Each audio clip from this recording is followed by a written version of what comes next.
Hello, good evening. Today we will discuss cancer patient management during COVID-19 pandemic.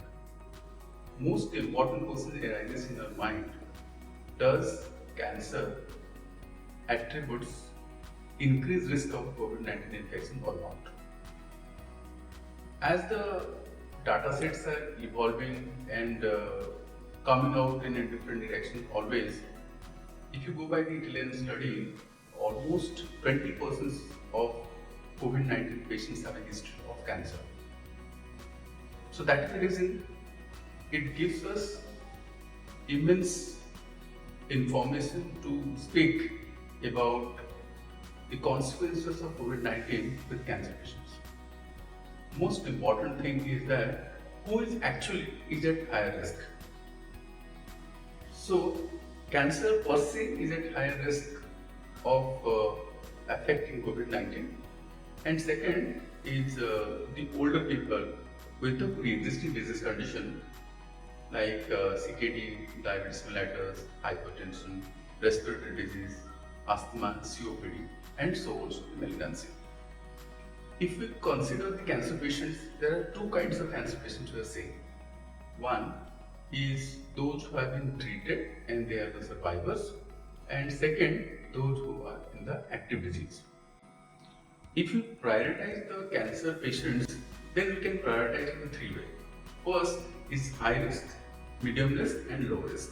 In the low risk, where the plan of treatment, if you delay by 6 weeks, it does not change the outcome of cancer. Number two, in the moderate, where the changes in the 6 week of delaying of therapy may affect the cancer outcome, so treatment is required with caution. And in high risk, specifically the blood cancer patients, where the giving treatment is more important because 6 week delay matters the life of the patient. But those who are the active patient, specifically those are on chemotherapy, surgery, radiotherapy, targeted therapy, or the immunotherapy, these kinds of patients, whenever they are coming to the hospital, please take a prior appointment, number one. Number two, take the help of the telemedicine to consult the doctor. Number three, do the blood testing or blood evaluation, whatever your doctor has already advised you outside the hospital in small laboratory near or in your house. And specifically, those who are on oral chemotherapy, they are advised to take 2 months or 3 months of medicine in advance, like from the pharmacy, and keep it with you because the availability of drugs may be an issue. And you can delay the usual follow-up visit with the consultation of the doctor. Special attention to be given when you are developing the specific clinical feature related to COVID-19, specifically the tiredness, anosmia, dysgeusia, if you have difficulty, altered taste, altered smell, muscle pain, breathing difficulty, cough, fever, and so also the sore throat. And in this condition, the COVID-19 testing should be done as per the local guidelines. Specifically in Odisha, you need to call to the 104, and as per their advice, you should follow the strict instruction for the testing of the COVID-19. For the treatment decision, some are the recommendations were given, but this recommendation is subject to change as the guidelines are very frequently changing for the COVID-19. Point number one, the telemedicine communications with the patient is of most importance, number one. Number two, always discuss the pros and cons with your consultant, with the doctor regarding the therapeutic adventure for the patient. Number three, wait and watch approach for the low risk cancer patients, specifically the prostate cancer patients.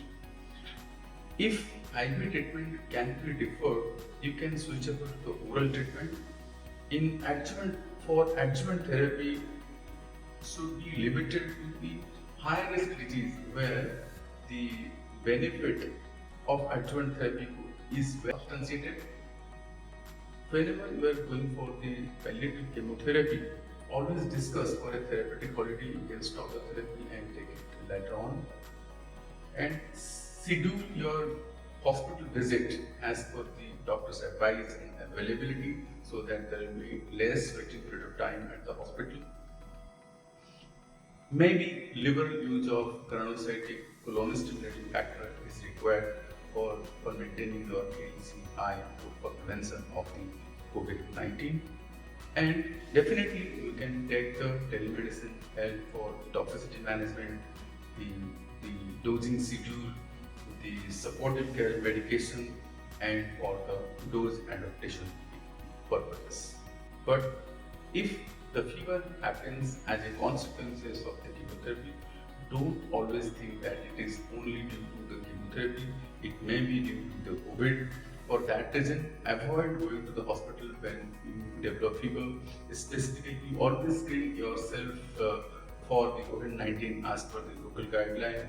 Number one, oral antibiotic can be started with paracetamol as quickly as possible. Do the blood test locally to check the blood count and the severity of your condition.